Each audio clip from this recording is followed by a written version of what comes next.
আমি আসলে যেই কারণে এই শব্দটি লিখেছি সেটা আসলে আমি বলতে চেয়েছি, আমি বুঝাতে চেয়েছি যে এই শব্দটা যখন আপনারা আমাদের প্রতি ব্যবহার করেন, আমাদের খারাপ লাগে। এখন আপনাদের প্রতি আমি ব্যবহার করলাম।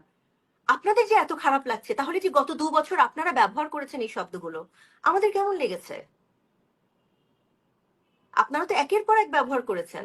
স্বজন হারানোর বেদনা ড্যাশ না। কেন অন্য কোনো ভাষা ছিল না আপনাদের মুখে? আন্দোলনের ভাষায় অন্য কোনো ভাষা ছিল না? আন্দোলনের পরবর্তীতে আপনারা এগুলো ব্যবহার করলেন। কেমন লাগে মানুষের তখন? আর সাংকেতিক শব্দে আপনাদের এত গায়ে লাগলো। আমি গায়ে লাগাতে চেয়েছি আসলে। আমার বয়স ৪৫ অলমোস্ট। এই ৪৫ বছর বয়সের আসা পর্যন্ত আমি এখন পর্যন্ত কোনোদিন একটি খারাপ শব্দ ব্যবহার করিনি। না আমার লেখায়, না আমার কোনো পোস্টে।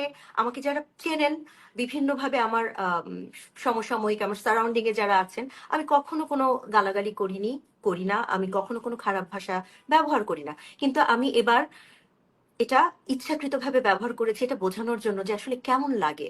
জুলাইয়ে যে অপমৃত্যুগুলো হয়েছে, সেই অপমৃত্যুগুলোতে যারা ভিকটিম তার মধ্যে অনেকেই আছেন যারা এখনো মানে যাদের বাবা মা যাদের পরিবার এখনো কোনো প্রমাণ পাননি বা কোনো নিশ্চিত না যে কিভাবে তাদের সন্তান বা তাদের ভাই বা তাদের স্বামী মারা গেছে।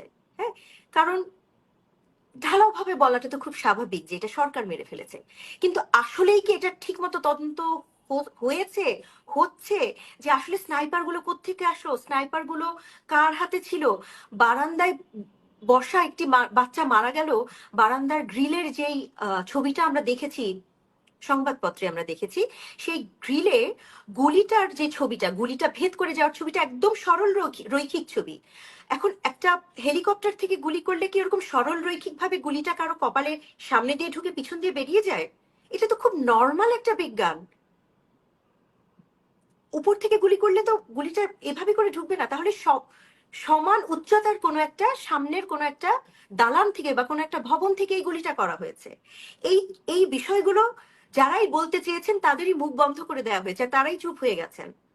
আমি তাদের কাছে ক্ষমা প্রার্থী, যাদের সন্তান মারা গেছেন, যার ভাই মারা গেছেন বা যার কোনো একটি পরিবারের সদস্য মারা গেছেন। কিন্তু আমার স্ট্যাটাসটা তাদের প্রতি ছিল না। আমার স্ট্যাটাসটা ছিল যারা এই জুলাইটাকে সাজিয়েছেন, যারা সেই মেটিকুলাস ডিজাইন করেছেন।